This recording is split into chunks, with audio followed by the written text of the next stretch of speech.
cette voix que personne n'a entendue depuis des millénaires. Pourtant, elle continue de murmurer, chaque nuit, à l'oreille de ceux qui écoutent encore. Personne ne vous a raconté cette histoire.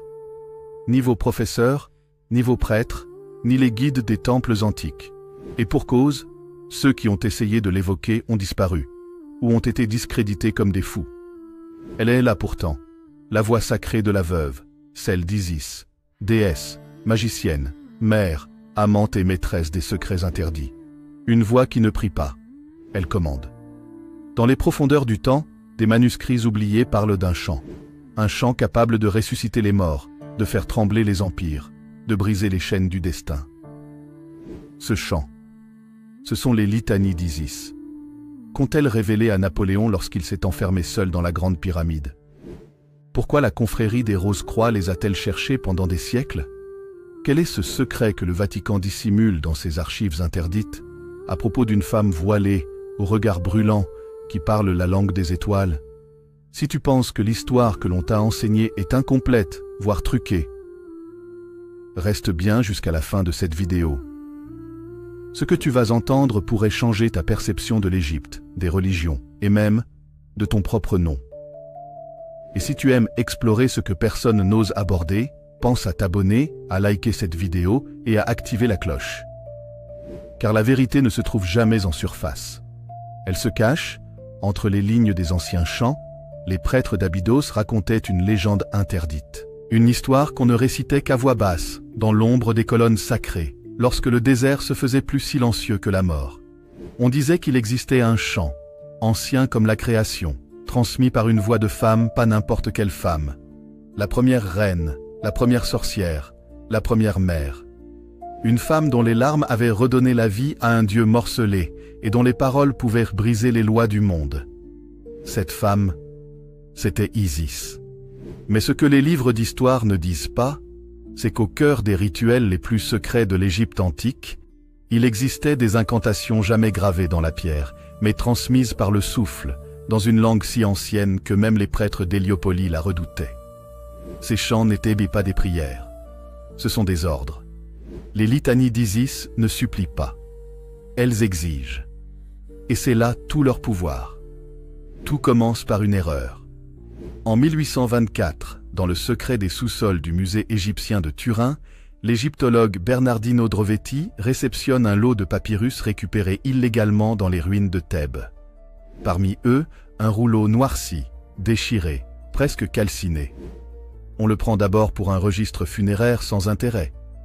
Mais sous certaines couches de résine, on distingue autre chose. Un schéma. Une suite de phonèmes incohérents. Et surtout, un glyphe qui ne correspond à aucun dieu connu, mais qui fusionne les symboles d'Isis, de Nephthys et d'un fœtus couronné. Le conservateur le range dans une caisse et oublie de le classifier. Le document dormira là près de 150 ans, jusqu'à ce qu'une restauratrice allemande nommée Elsa Holtz l'identifie comme un chant hybride mêlant hiéroglyphes, démotiques et alphabet proto-sinaïtique. Ce qui est impossible, historiquement parlant. Mais ce qui glace le sang, c'est le dernier passage lisible. Elle parle encore sous les sables, mais nul ne doit répondre, car celui qui chante après elle deviendra ce qu'elle a pleuré. En 1897, un certain Antoine Dupré, membre d'une loge rosicrucienne basée à Lyon, tombe sur une version manuscrite de ce texte dans un marché aux puces à Marseille. Il ne comprend pas ce qu'il a entre les mains, mais ressent une force magnétique l'attirer vers certaines phrases.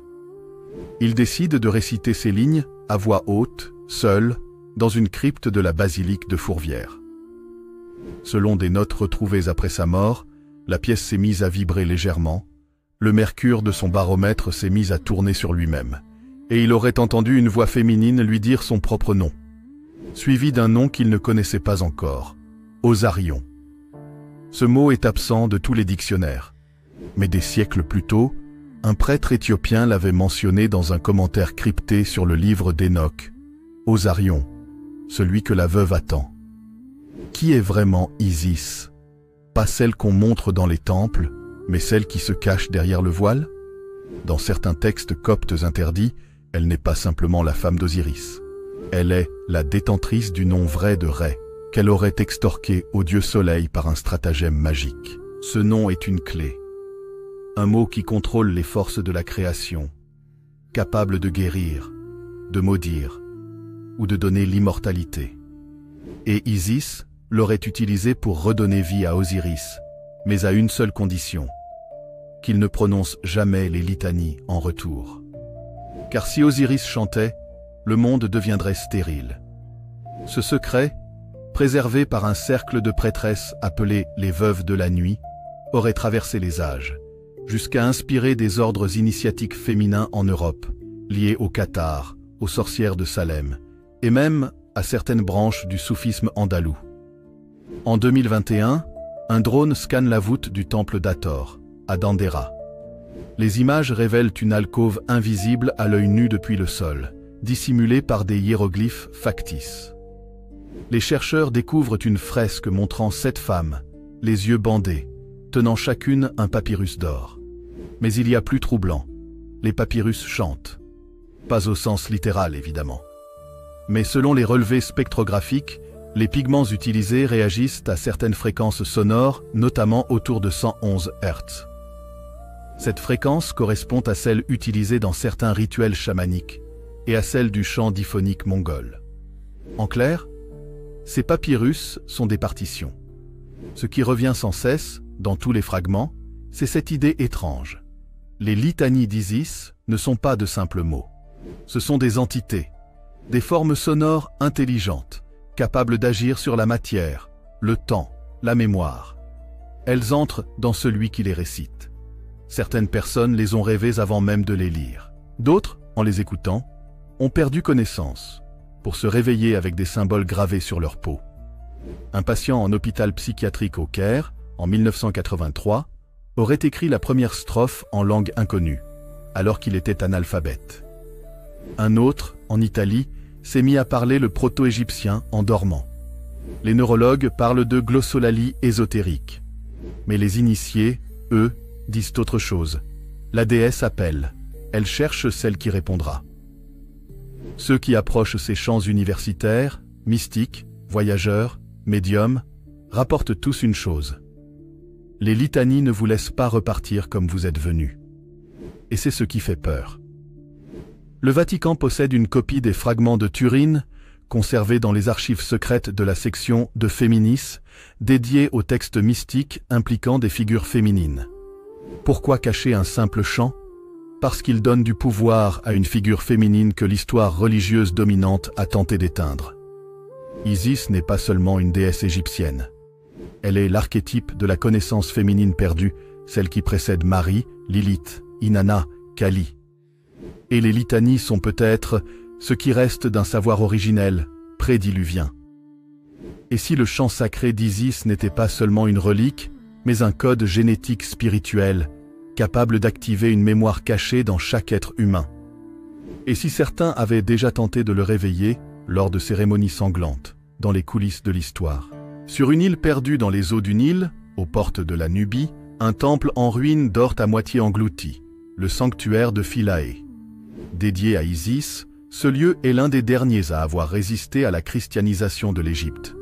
Il aurait abrité, selon des sources arabes médiévales, une chambre du cœur brisé, scellée sous la salle hypostyle, où se déroulait une cérémonie interdite même aux prêtres du clergé d'Osiris. En 1985, lors de fouilles entreprises avant l'inondation de l'île suite à la construction du haut barrage d'Assouan, une équipe d'égyptologues italiens dirigée par le professeur Rosalia de Nitti découvre un escalier creusé à même le roc, derrière un mur brisé par l'érosion. Au fond, une chambre circulaire d'à peine 6 mètres de diamètre. Sur les murs, pas de hiéroglyphes classiques, seulement une fresque terrifiante. Isis tenant le cœur d'un enfant pas dans ses mains, mais dans sa bouche. Son regard n'est pas doux. Il est fixe, impitoyable.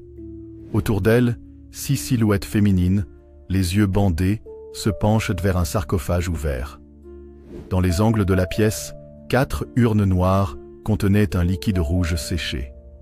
Du sang, selon les premiers tests. Mais ce n'était pas du sang humain. En 1987, un prélèvement de résidus liquides de ces urnes est envoyé à un laboratoire de biochimie moléculaire de Florence. La chromatographie révèle une séquence étrange. Ce sang contient de l'hémoglobine, mais aussi une chaîne d'ADN inconnue, à mi-chemin entre le reptile et le primate. Plus étrange encore, lorsqu'un technicien s'est coupé accidentellement en manipulant l'un des échantillons, le sang a semblé réagir. Le mot est mal choisi scientifiquement, mais c'est celui qu'il a noté dans son rapport.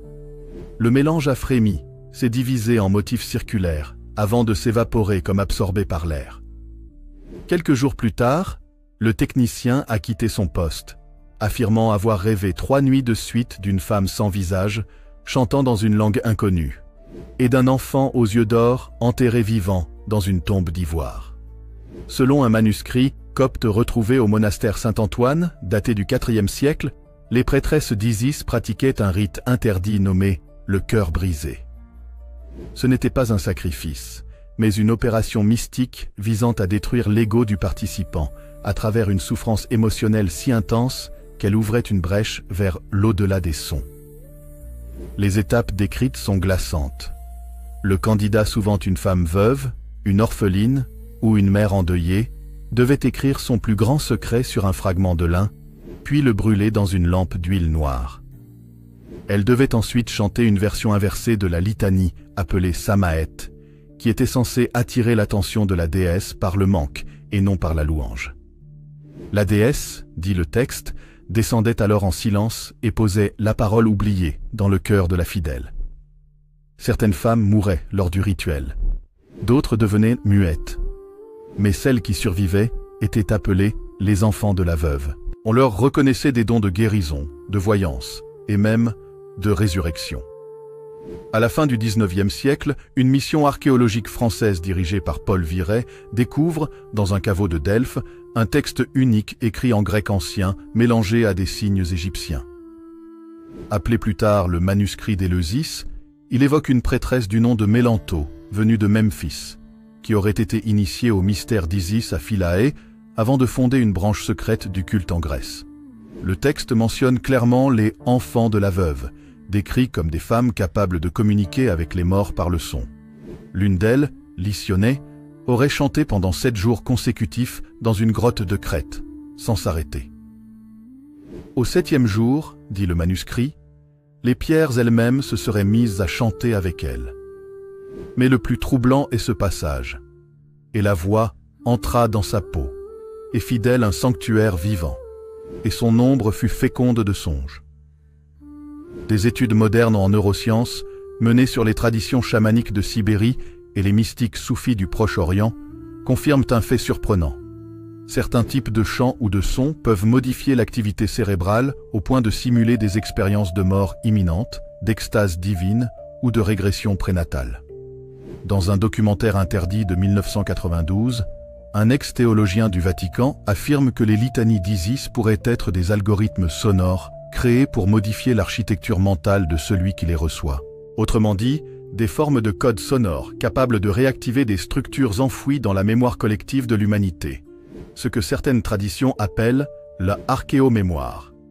Et si Isis, par ses chants, avait voulu préserver un savoir oublié dans l'ADN humain lui-même, en attendant que le bon récepteur l'active à nouveau? Un groupe secret, découvert en 2013 par un chercheur indépendant nommé Dimitri Jankovic, se réclamait des enfants de la veuve, répartis entre l'Égypte, la Grèce, l'Éthiopie et l'Inde.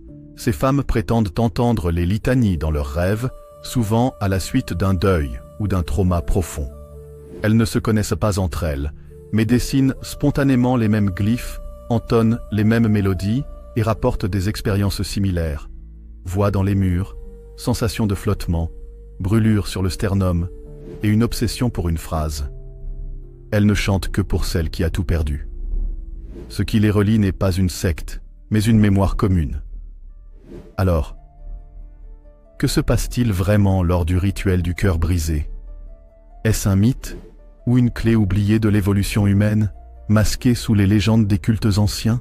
Et surtout, pourquoi Isis, la déesse mère, est-elle aussi crainte que vénérée? Berlin, 1944.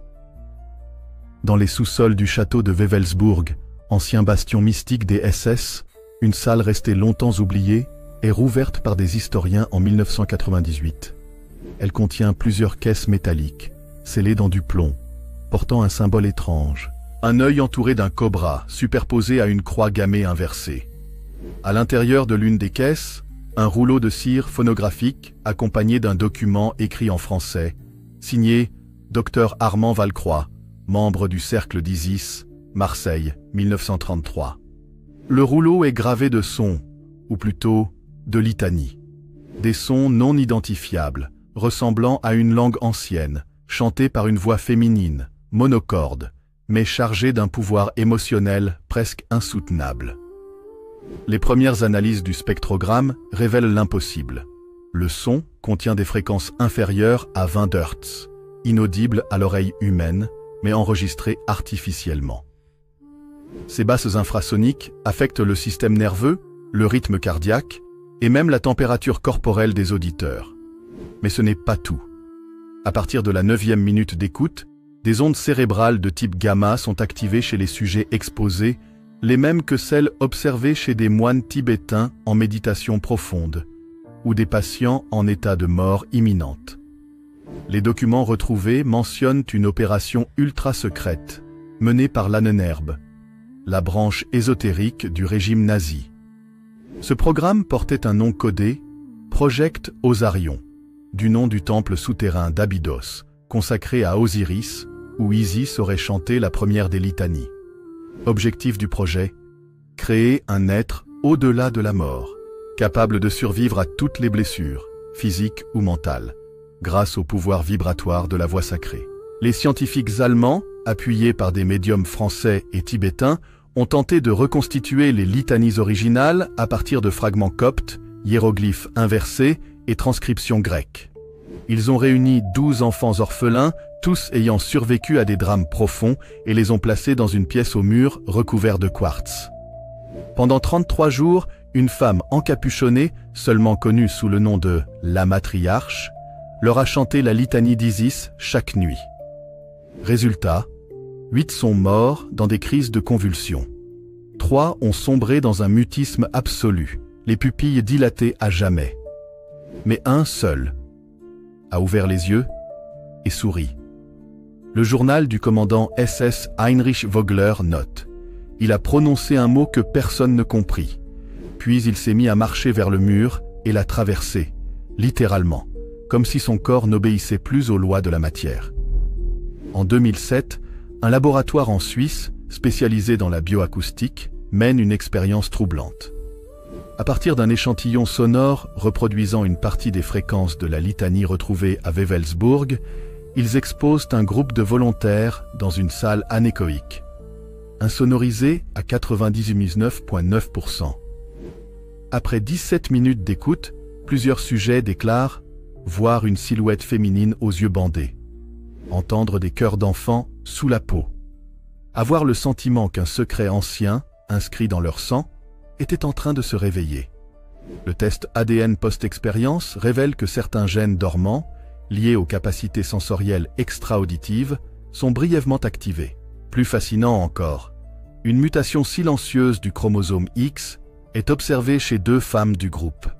Une mutation identique à celle relevée en 1987 sur les restes d'une momie copte retrouvée à Assiut. Une prêtresse nommée Théodoria, enterrée avec une tablette d'obsidienne gravée d'un seul mot, Sa Mentu, l'écoute sacrée. En 1942, un bunker secret, situé sous le vieux monastère de Strahov, à Prague, fut aménagé en chambre résonante par un groupe d'occultistes nazis en lien avec Otto Rahn. Le lieu, inspiré des structures acoustiques du temple d'Hathor à Dendera, visait à amplifier les litanies jusqu'à provoquer une dissociation de la conscience. Une survivante tchèque, aujourd'hui centenaire, se souvient avoir été enfermée dans cette chambre à l'âge de 12 ans. Elle décrit un champ glacial comme une mer morte, qui lui aurait montré des images d'un futur où les villes brûlent sous le chant d'une déesse voilée. Lorsque l'équipe de chercheurs de l'Université Charles a tenté de réouvrir la chambre en 2012, les appareils de mesure acoustique ont enregistré un bruit continu, jamais entendu ailleurs. Un bourdonnement oscillant entre 17 et 19 Hz, que personne n'avait encore déclenché. Certains croient que ce lieu conserve l'écho vivant d'un rituel ancien, suspendu dans le temps. Plusieurs exorcistes modernes et chercheurs en symbolisme affirment que les litanies d'Isis pourraient être le langage originel de l'entre-deux-mondes, un protocole de communication entre le plan des vivants et celui des morts. Le lien entre la vibration et la réanimation est évoqué dans de nombreux textes antiques. Chez les Mayas, chez les Dogons du Mali, et même chez certains chamans sibériens, la voix vibrée est censée pouvoir rappeler un défunt dans son corps, au moins pour un instant, ouvrir une brèche dans le sommeil pour voir au-delà du mur, ou encore reprogrammer l'âme, comme le note une tablette orphique découverte en Thessalie. Si les nazis ont échoué à créer l'homme parfait, ils ont laissé derrière eux des traces d'un savoir plus ancien qu'eux, plus noir que la guerre, et toujours intact. Des études géophysiques récentes révèlent que plusieurs anciens temples liés à Isis d'Andera, Philae, Abydos, sont alignés sur une ligne énergétique planétaire, appelée par les occultistes la ligne de la veuve. Cette ligne traverserait également le mont Shasta en Californie, les mégalithes de Bretagne et les ruines de Göbekli Tepe en Turquie. Sur chacun de ces sites, des sons particuliers sont observés dans certaines cavités. Bourdonnements sourds, vibrations au toucher, changement de pression inexpliqué. Un chercheur a proposé l'hypothèse suivante. Et si les litanies d'Isis n'étaient pas que des chants, mais des clés vibratoires, activant des centres énergétiques terrestres, des mots-codes pour ouvrir des sanctuaires anciens, non pas physiques, mais psychiques? Alors, si Isis chantait pour appeler les morts, ou pour réveiller une mémoire oubliée dans l'âme humaine, que cache alors le tout dernier vers de la litanie, celui jamais chanté à haute voix? Le 23 juillet 2023, dans une crypte privée de Luxor, un petit groupe d'initiés se réunit. L'événement n'est mentionné dans aucun agenda officiel, aucune trace numérique. Ils sont 7, venus des 4 coins du monde. Une ancienne musicologue italienne, un prêtre copte, un physicien acousticien suisse, une descendante de la lignée sacerdotale de Philae, un linguiste spécialiste des proto-langues, un chaman éthiopien, et enfin, une femme masquée, appelée simplement la veuve. Ce qu'ils s'apprêtent à faire n'a été tenté qu'une seule fois auparavant, en 1937, dans la forteresse de Wewelsburg. Mais cette fois, la litanie n'est pas complète. Cette fois, elle est vivante.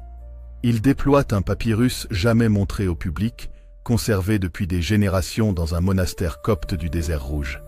Il contient ce que les initiés appellent la voix d'Azet, c'est-à-dire la vibration exacte de ce que les prêtresses chantaient au sommet du sanctuaire de Philae à la dernière lumière de l'équinoxe. Et au cœur de cette nuit sans lune, ils entament le chant. Mais ce n'est pas un chant ordinaire.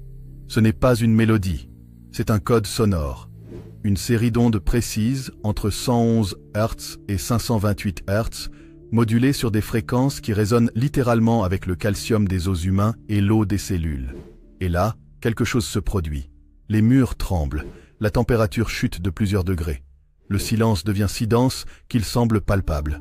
Un souffle, une énergie, une conscience. L'un des participants, le linguiste, entre dans un état second. Il parle en langues oubliées. Les autres le filment, l'enregistrent. Mais les appareils cessent de fonctionner. Même les montres numériques se figent. Ce phénomène, les anciens textes l'appelaient le frisson d'Isis, une onde de contact entre le monde matériel et ce que les Égyptiens nommaient le duat, l'entremonde, le domaine de la vérité non falsifiée. À cet instant précis, chaque personne présente vit une vision. Il voit des scènes de l'Égypte ancienne, mais pas celles des livres. Une Égypte peuplée de lumière, d'êtres vêtus de cristal, de pyramides lumineuses, de rituels dans des temples d'or vivants, d'enseignements transmis par le souffle. La veuve se lève. Elle enlève son voile, et pour la première fois, le groupe comprend. Elle n'est pas une descendante. Elle est un réceptacle. Une prêtresse revenue. Sa voix ne sort pas de sa gorge, mais de tout son corps. Elle devient le canal de la voix sacrée d'Isis, celle qui n'est plus un souvenir, mais un appel. À plus de 2000 km de là, dans les archives ultra-secrètes du Vatican, une anomalie est détectée.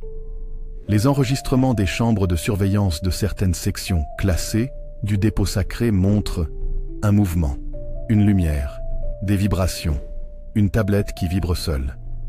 Cette tablette, connue sous le nom codé de Codex Nigrum Asset, avait été découverte à Éleusis en 1849 et dissimulée par le Saint-Office. Ce codex serait l'un des rares objets synchroniques, c'est-à-dire capable de réagir en temps réel aux ondes émises dans des lieux rituels précis. Un contact, une activation. Un cardinal jésuite, spécialisé en phénomènes inexpliqués, reçoit l'alerte. Il comprend immédiatement. Quelqu'un a déclenché la voix. La femme, que l'on croyait simple érudite, révèle alors une vérité stupéfiante. Je ne suis pas la dernière.